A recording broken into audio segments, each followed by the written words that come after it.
नमस्कार दोस्तों, स्वागत है आप सभी का। दोस्तों, जैसा कि आप सभी जानते हैं कि एसएससी जीडी का हम पीवाईक्यू सॉल्व करने जा रहे हैं, तो आज हम 4 फरवरी 2025 के शिफ्ट 1 का जो पेपर है, उसमें हिंदी के जो 20 प्रश्न हैं, उसको आज सॉल्व करेंगे और समझेंगे, पूरा एक्सप्लेनेशन देखेंगे और देखेंगे कि किस प्रकार से प्रश्न पूछे जाते हैं और कौन-कौन से टॉपिक से प्रश्न ज़्यादा आते हैं, ठीक है?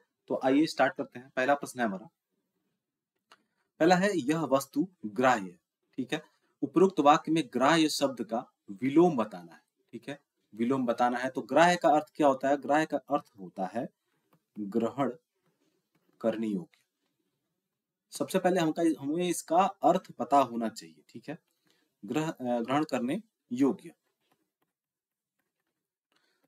ये ग्राह्य है, यानी कि यह वस्तु ग्रहण करने योग्य है। तो ग्राह्य का अर्थ होता है ग्रहण करने योग्य, तो इसका अपोजिट क्या हो गया? जो त्यागने योग्य हो, ठीक है। तो हम देखेंगे इसका ऑप्शन, पहला ऑप्शन है आर्य। आर्य का अर्थ होता है कि महान। आर्य का अर्थ होता है महान या सम्मानित, तो इससे इसका कोई लेन देन नहीं है, तो ये नहीं हो जाएगा। अगला है भोज्य। भोज्य का अर्थ होता है भोजन के योग्य, भोजन के योग्य। तीसरा है अनाग्रह। अनाग्रह, अनाग्रह जो है ये आग्रह से शब्द से बना है। आग्रह में अन उपसर्ग जोड़ेंगे यहाँ पे, तो ये अनाग्रह हो जाएगा। तो इसका भी कोई भी लेन देन ग्राह्य शब्द से नहीं है। अगला है शब्द है त्याज्य।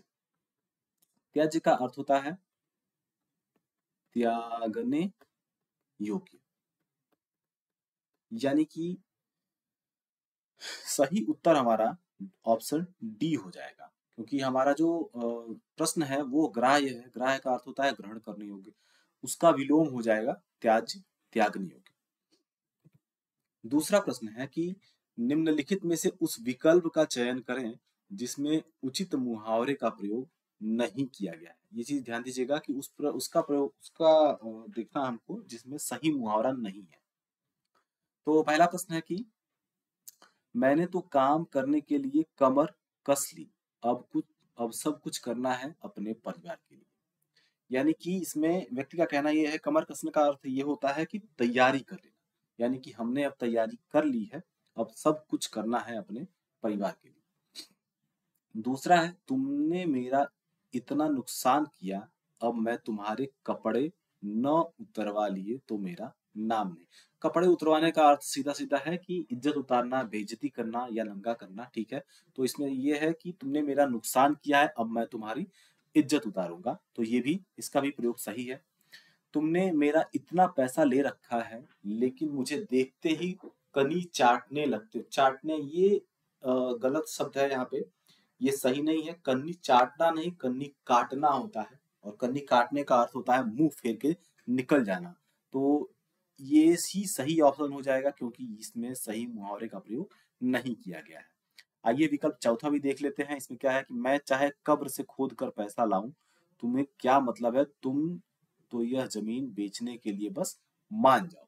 यानी कि कब्र खोदना का मतलब यह है कि कहीं से भी कुछ भी करके अपना काम निकालो। तो इसका सही ऑप्शन हो जाएगा ऑप्शन सी। अगला प्रश्न है निम्नलिखित में से शुद्ध वाक्य का चयन करें। कौन सा वाक्य शुद्ध है उसका चयन करना है। तो विकल्प ए है इसके बाद फिर क्या हुआ। इसके बाद फिर क्या हुआ, ये गलत है, क्योंकि बाद और फिर इन दोनों का प्रयोग एक साथ नहीं हो सकता है, इसलिए वाक्य यहाँ पे गलत हो जाएगा।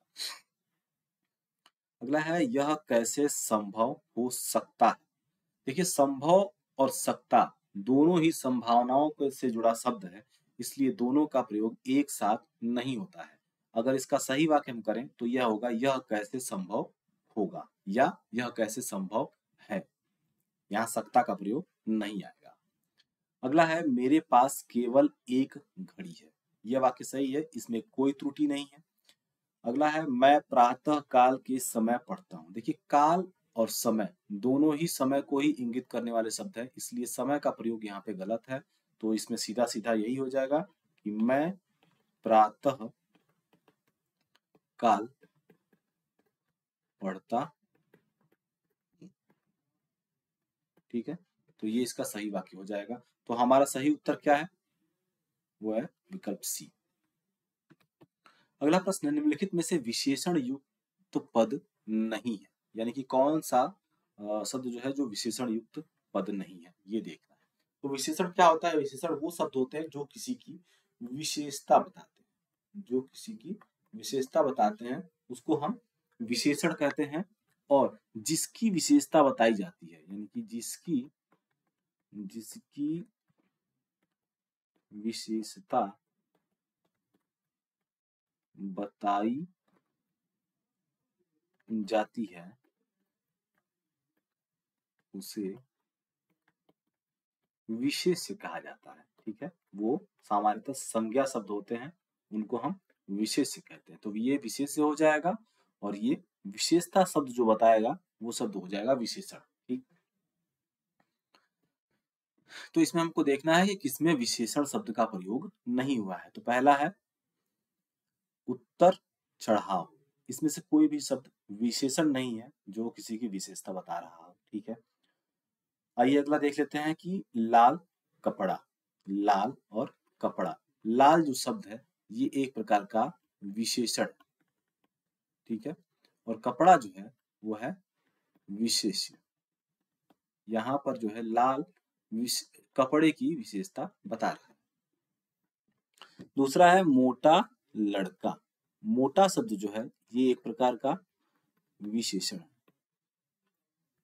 और लड़का जो है ये विशेष्य है, यानी कि मोटा शब्द जो है वो लड़के की विशेषता बता रहा है। उसके बाद अगला है ऊंचा मकान। ऊंचा ये भी विशेषण शब्द है, विशेषण शब्द है, और मकान जो है ये विशेष्य है। क्यों? क्योंकि ऊंचा जो है वो मकान की विशेषता बता रहा है। तो सही ऑप्शन क्या हो जाएगा? वो हो जाएगा ऑप्शन ए, क्योंकि इसमें कोई भी विशेषण शब्द नहीं है। अगला है 6 महीने का समय। उपरोक्त वाक्यांश के लिए एक शब्द बताना। 6 महीने का समय, 6 महीने का समय को क्या कहते हैं? आइए चलते हैं ऑप्शन पे। पहला ऑप्शन क्या है? छठी। छठी हम उसको कहते हैं जब किसी बच्चे का जन्म होता है तो उसका जो जन्म से 6वां दिन होता है उसको हम छठी कहते हैं। जन्म से 6वां दिन, 6वां दिन, इसको हम छठी कहते हैं। 6वां किसको कहते हैं? 6वां कोई भी क्रम जो होता है, जब क्रम पे कोई 6वां आता है, छठे मतलब क्रम में जब संख्या 6 आता है तो उसको 6वां कहा जाता है। अगला है तीसरा है छमाही। छमाही जो होता है वह होता है 6 महीने का समय। ये सही उत्तर है। छमाही कोई सही शब्द नहीं है, इसलिए सही विकल्प हो जाएगा ऑप्शन सी। निम्न वाक्य में किस पद पर त्रुटि है? त्रुटि पहचानना है। तो वाक्य है मेले में विद्यार्थियों की कई टोलियां थी। अगर हम देखें तो पहला विकल्प दिया है विद्यार्थियों की। विद्यार्थी जो है दो तरीके से लिखा जाता है, एक तो ये भी सही है, इसमें भी कोई त्रुटि नहीं है, और दूसरा ये है इसको इस तरीके से भी लिखा जाता है, ये अलग अलग फॉन्ट में आता है। तो विद्यार्थियों ये भी सही है और ये भी सही है, तो इसमें कोई त्रुटि नहीं है। अगला शब्द है टोलियां।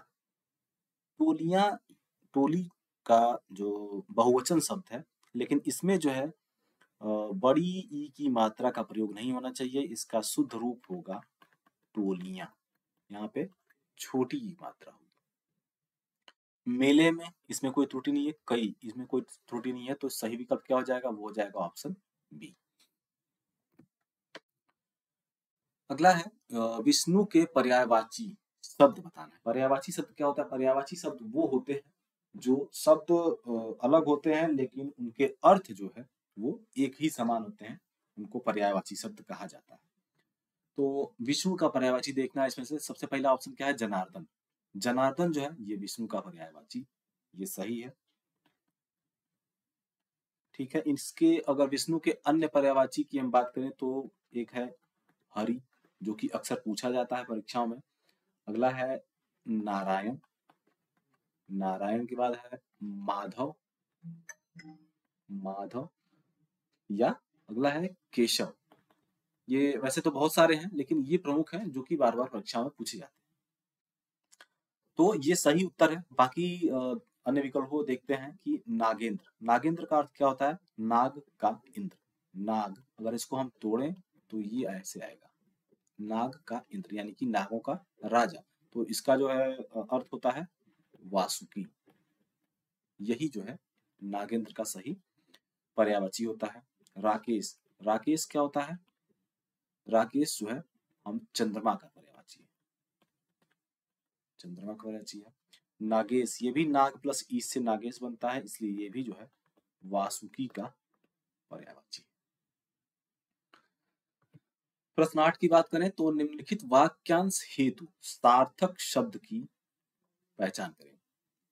एक वाक्यांश दिया है, उसके लिए हमें एक शब्द बताना है। तो वाक्य है जिसकी उपमा नहीं दी जा सके, उसको क्या कहा जाता है? तो पहला शब्द है उपमा, तीसरा है अनादि, तीसरा है अनन्य, फिर है अनुपम। तो इसका सही विकल्प है अनुपम। अनुपम जो है इसी के लिए प्रयोग होता है जिसकी उपमा नहीं दी जा सके। बाकी अगर हम अन्य विकल्पों की चर्चा करें तो अनन्य जो होता है, अनन्य हम उसको कहते हैं जो किसी अन्य के जैसा ना हो, यानी कि उसको हम अद्वितीय भी कह सकते हैं। ठीक है, अद्वितीय भी कह सकते हैं। अगला है अनादि, अनादि का अर्थ, अनादि जो है वो आदि शब्द से बना है, इसमें अ उपसर्ग जोड़ते हैं आदि में, अन उपसर्ग जोड़ते हैं सॉरी आदि में। ठीक है, तो आदि का अर्थ होता है शुरुआत, अन का अर्थ होता है नकारात्मकता, यानी कि जिसकी शुरुआत न हो, जिसकी शुरुआत न हुई हो उसको हम अनादि कहते हैं। अगला है उपमा, उपमा जो है, उपमा जब किसी दो को जब हम कंपेयर करते हैं तो वहां पे किसी एक की उपमा दी जाती है। तो सही ऑप्शन क्या हो जाएगा? वो हो जाएगा ऑप्शन डी। अगला प्रश्न है रिक्त स्थान की पूर्ति सार्थक निरर्थक शब्द युग्म से करें। यानी कि ऐसा शब्द युग्म हमको ढूंढना है जिसमें एक शब्द सार्थक हो और एक निरर्थक हो, दोनों का युग्म चाहिए, तब हम जाकर के इसको फिल कर पाएंगे। तो बाकी जो दिया है वह है जीवन में हमेशा मनुष्य को खाली स्थान रास्ते से गुजरना पड़ता है। जीवन में हमेशा मनुष्य को किस रास्ते से गुजरना पड़ता है? पहला ऑप्शन है चलते फिरते, चलना और फिरना, ये दोनों सार्थक शब्द है। चलना भी, चलना का मतलब चलना ही, चलते का मतलब चलना होता है, और फिरते का मतलब भटकना, भटकना। ठीक है, ये भटकना हो जाएगा।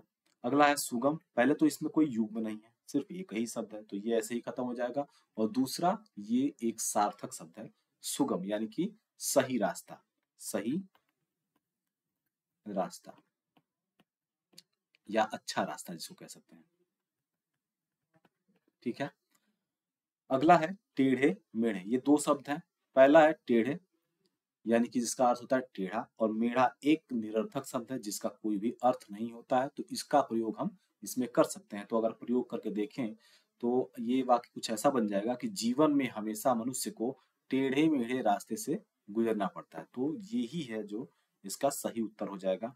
अगला अगर विकल्प देखें तो वो है ऊपर और नीचे, ये दो शब्द तो हैं लेकिन दोनों ही सार्थक शब्द हैं, इसमें कोई भी निरर्थक शब्द नहीं है। ठीक है, अगला प्रश्न देखते हैं कि इनमें से किस वाक्य में त्रुटि नहीं है। उस वाक्य का चयन करना है जिसमें कोई त्रुटि नहीं है। तो पहला विकल्प है अपना मोहन का व्यवहार अच्छी नहीं है, मोहन का व्यवहार अच्छी नहीं है। यहाँ पे लिंग संबंधित त्रुटि है, इस वाक्य में लिंग की संबंधित त्रुटि है। ठीक है, क्यों? क्योंकि व्यवहार जो है ये पुल्लिंग शब्द है और अच्छी जो है ये स्त्रीलिंग शब्द है, दोनों का एक साथ प्रयोग उचित नहीं है, इसलिए इसके जगह पे हम प्रयोग करेंगे अच्छा। ठीक है, मोहन का व्यवहार अच्छा नहीं है। दूसरा विकल्प है तुम्हारा गांव किसका है, तुम्हारा गांव किसका है। इसकी सार्थकता नहीं मिल रही है हमें, क्योंकि इसका यहाँ इस वाक्य में किसका का प्रयोग सही नहीं है। यहाँ अगर हम प्रयोग करें कैसा, ठीक है, तो ये सर्वनाम संबंधी त्रुटि है। तीसरा विकल्प देखें कि आपकी बातें बहुत मीठा है। यहाँ बातें स्त्रीलिंग शब्द है और मीठा जो है ये पुल्लिंग शब्द है। तो यहाँ पे मीठा की जगह मीठा ना होके यहाँ मीठी हो जाएगा, यानी कि यहाँ पे भी लिंग संबंधी त्रुटि है। अगला है ऑप्शन डी, मोहन का व्यवहार अच्छा नहीं है, जो कि अभी हमने ऊपर लिखा था, पहला ही विकल्प है। इसको हमने सही किया था तो यही वाक्य आया था, तो यही इसका सही उत्तर हो जाएगा। प्रश्न 11 है, अनन्या स्नेहा को पत्र लिख रही है। प्रेरणार्थक क्रिया का प्रयोग करके एक वाक्य बनाना है इस वाक्य से। प्रेरणार्थक क्रिया क्या होता है? प्रेरणार्थक क्रिया में ये होता है कि जो संज्ञा होती है वो कोई भी काम खुद न करके किसी और से करवाने का भाव आता है। जैसे यहाँ पे जैसे लिख क्रिया है, ये साधारण क्रिया है, इसको जब हम प्रेरणार्थक करेंगे तो ये हो जाएगा लिखवाना, लिखवाना, ठीक है। तो देखेंगे कि इस शब्द का प्रयोग किस वाक्य में। तो पहला विकल्प है, अनन्या स्नेहा से पत्र लिखवाती है। पहला ही विकल्प है जिसमें लिखवाना शब्द का, लिखवाना क्रिया का प्रयोग हुआ है, तो ये सही विकल्प हो जाएगा। अन्य विकल्प देखते हैं कि इसमें क्यों सही नहीं है। तो अन्य विकल्प देखें, विकल्प बी है, अनन्या स्नेहा को पत्र लिख रही है। ये पत्र लिख रही है, ना कि लिखवा रही है, ठीक है। यहाँ लिखवाने का भाव नहीं है, इसलिए ये प्रेरणार्थक क्रिया नहीं है। विकल्प सी देखें तो अनन्या स्नेहा को पत्र लिख सकती है, यहाँ भी खुद ही लिखने का भाव है, यहाँ भी प्रेरणार्थक क्रिया नहीं होगा। अनन्या स्नेहा को पत्र लिखेगी, यानी कि यहाँ भी खुद ही लिखने का भाव है, यहाँ भी प्रेरणार्थक क्रिया नहीं होगी, तो सही विकल्प हो जाएगा विकल्प ए। अगला है क्वेश्चन नंबर 12, खिन्न। खिन्न शब्द का विलोम बताना है। तो सबसे पहले तो हमें खिन्न का अर्थ पता होना चाहिए।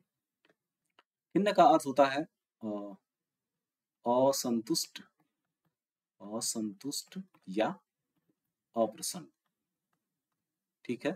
अप्रसन्न या दुखी भी कह सकते हैं, जो भी नेगेटिव शब्द हैं वही होंगे।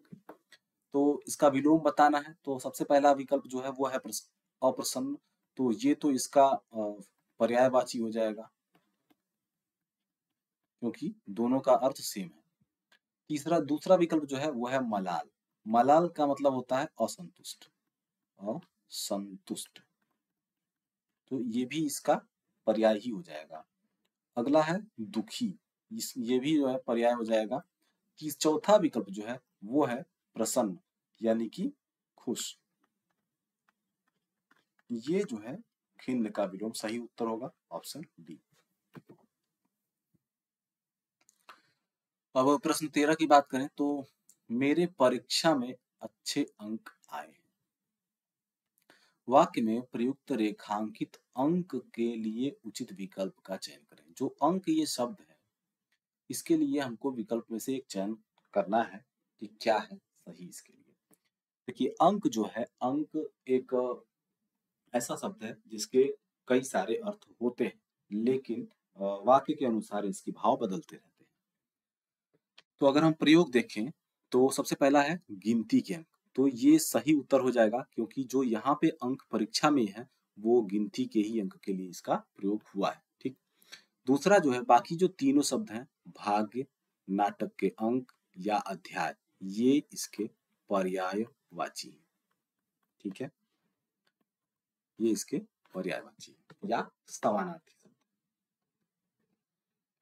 अगला प्रश्न संख्या 14, निम्नलिखित में से बहुवचन संबंधित वाक्य कौन सा है, ये देखना है हमको। तो पहला विकल्प है प्रेम तुम्हारे मामा है, ठीक है। यहाँ पे एक वचन है, एक मामा की बात हो रही है, तो ये बहुवचन नहीं होगा।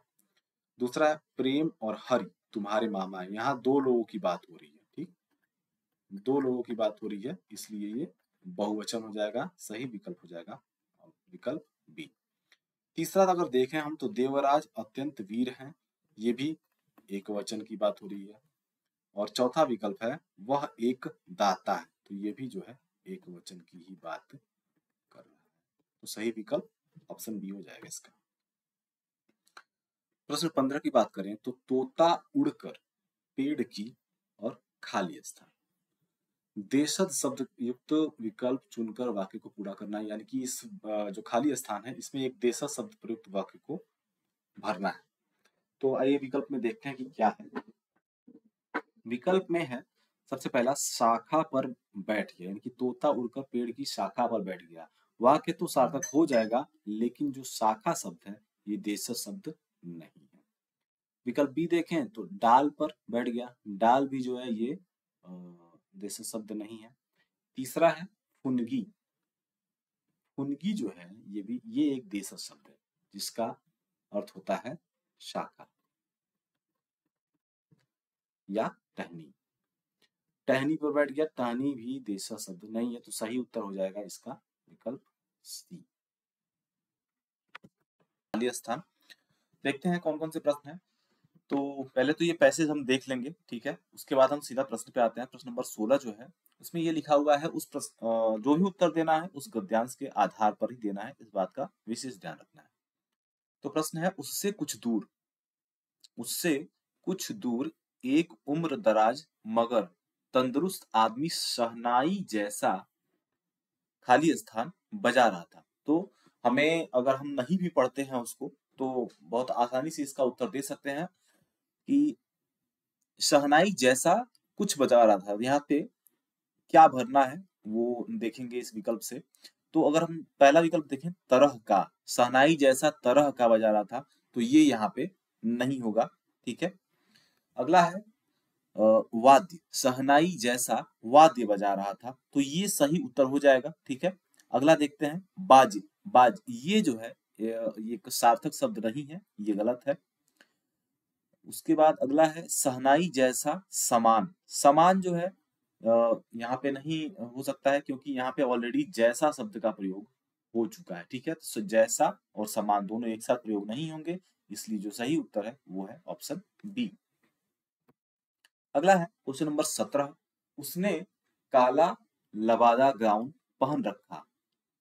उसके बाद है खाली स्थान, उसने काला लबादा गाउन पहन रखा। तो यहाँ पे क्या हो जाएगा, या तो था हो जाएगा या है हो जाएगा, कुछ ऐसा ही होगा। आइए विकल्प में देखते हैं। तो विकल्प में दिया है पहला थी, उसने काला लबादा गाउन पहन रखा थी, तो ये गलत हो जाएगा क्योंकि ऑलरेडी यहाँ पे रखा दिया हुआ है जो कि पुल्लिंग है, ठीक है। तो ये पुल्लिंग है, तो यहाँ पर जो आएगा वो भी पुल्लिंग ही आएगा, तो ये गलत हो गया। अगला है थी, ये भी पुल्लिंग है, ये स्त्रीलिंग है, तो ये भी गलत हो जाएगा। अगला है था, ये विकल्प सही हो जाएगा। अगला है हैं हो नहीं होगा क्योंकि ये बहुवचन का है, ठीक है। अगर ये एक वचन में होता तो हो जाता, लेकिन ये बहुवचन का शब्द है, इसलिए इसको हम वहां पर नहीं रख सकते, ठीक है। अगला प्रश्न है 18वां, वह खड़ा होकर वाद्य खाली स्थान रहा था। वाद्य, वाद्य का काम क्या होता है, बजाना, ठीक है। तो आइए देखते हैं, वह खड़ा होकर वाद्य बजा रहा था, बहुत ही सही है। देख लेते हैं अगला, वह खड़ा होकर वाद्य गा रहा था। वाद्य को कभी भी गाया नहीं जाता है, उसको बजाया जाता है, ठीक है। अगला है रो, वह खड़ा होकर वाद्य रो रहा था, ये भी गलत हो जाएगा। वह खड़ा होकर वाद्य चल रहा था, तो ये भी गलत हो जाएगा, तो इसका सही उत्तर हो जाएगा विकल्प ए।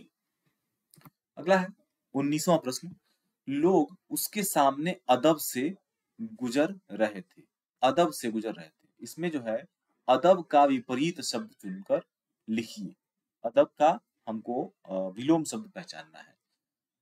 तो पहला ऑप्शन है बुरा अदब, ठीक है, ये नहीं होगा। उसके बाद है बेअदब, बेअदब नहीं हो पाएगा। अगला है बेअदब। अदब जो शब्द है, अदब, इसका हमें विलोम चुनना है। तो अगर इस विकल्प के साथ जाते हैं, विकल्प सी के साथ, तो अगर हम इसके साथ बे उपसर्ग लगाते हैं तो बे जो है एक नकारात्मक भाव देने वाला उपसर्ग है, ठीक है, नकारात्मक, यानी कि इसका उल्टा कर देगा, तो ये बेअदब इसका विपरीत शब्द हो जाएगा। अगला है नजरअंदाज, नजरअंदाज इसका विलोम शब्द नहीं होगा, तो इसका सही आंसर हो जाएगा वो है ऑप्शन सी। अगला है, पास में पेंस या सिक्के न होने का अफसोस हुआ। कौन सा विकल्प पेंस या सिक्के का पर्यायवाची शब्द नहीं है? ध्यान रखिएगा, कौन सा शब्द पेंस यानी कि सिक्का का पर्यायवाची शब्द नहीं है, उसको हमें चुनना है। पहला शब्द है धाक। धाक जो है ये पर्यायवाची होता है सिक्के का। टंक ये भी होता है, टंक या टंका भी बोलते हैं इसको। उसके बाद मुद्रा, मुद्रा भी सिक्का होता है।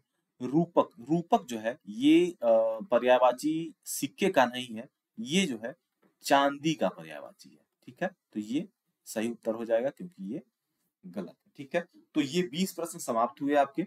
इसके बाद हम अगला ही सेट बहुत ही जल्द आपके सामने ले आएंगे, तो आप हमारे साथ जुड़े रहिए। धन्यवाद।